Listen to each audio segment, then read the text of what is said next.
अपने गांव को छोड़ के दिल्ली की ओर कूच कर रहा है। क्यों?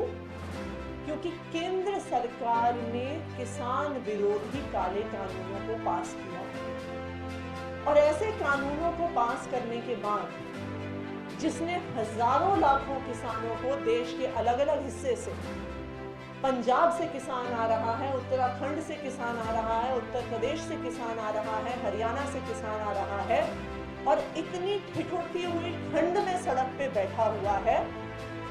क्यों? क्योंकि वो चाहता है कि देश की सरकार उसकी बात सुने। वो चाहता है कि जिस देश को वो खड़ा करता है अपने खून पसीने से, जिस देश को वो खाना देता है, जिस देश का वो अन्नदाता है, आज जब उसकी पेट पर लात मारी जा रही है इन कानूनों द्वारा, तो वो चाहता है कि कम से कम इस देश की सरकार उसकी बात सुने। और आज हमारे देश में किस तरह की असंवेदनशील सरकार है जो इन किसानों की, जो हजारों की संख्या में आज दिल्ली के बॉर्डर पे बैठे हुए हैं, उनसे बात करने को तैयार नहीं है। उन किसानों को बोला जाता है कि हमारी शर्त है कि आप जब तक यहां पर जाके नहीं बैठोगे तब तक हम आपसे बात नहीं करेंगे। तो क्या हुआ कि आप इस देश के अन्नदाता हो?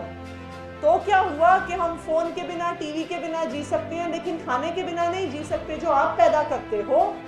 लेकिन हम आपसे बात नहीं करेंगे। इस देश के गृह मंत्री किसानों को कह के जाते हैं कि जब तक आप उस संत निरंकारी ग्राउंड में नहीं पहुंचोगे हम आपसे बात नहीं करेंगे। और उनके पास किसानों से बात करने के लिए समय नहीं है, लेकिन हैदराबाद में जाके प्रचार करने के लिए समय है।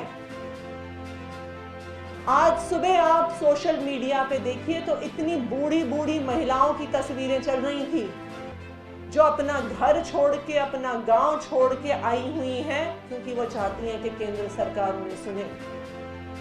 लेकिन आज अमित शाह जो इस देश के गृह मंत्री हैं, हैदराबाद जाके रोड शो कर रहे हैं, सड़क की, सीवर की, नालियों की बात कर रहे हैं, लेकिन उस किसान की बात नहीं कर रहे हैं जो इस देश को खाना खिलाता है। शर्म आनी चाहिए ऐसी सरकार को, शर्म आनी चाहिए ऐसे गृह मंत्री को कि आज उस अन्नदाता तक की हम बात नहीं सुन रहे हैं।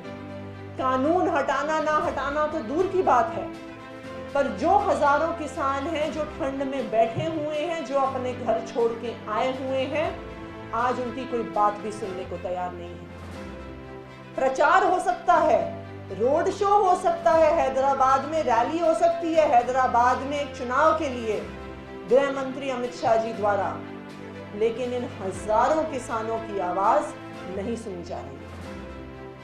लानत है ऐसी सरकार पे और लानत है ऐसे गृह मंत्री पे जिसने हमारे देश के किसानों को सड़क पर उतार दिया है और जो आज शर्त रख रहे हैं उनके सामने कि जब तक तुम ये नहीं करते हो, जब तक तुम वो नहीं करते हो, हम तुमसे बात नहीं करेंगे।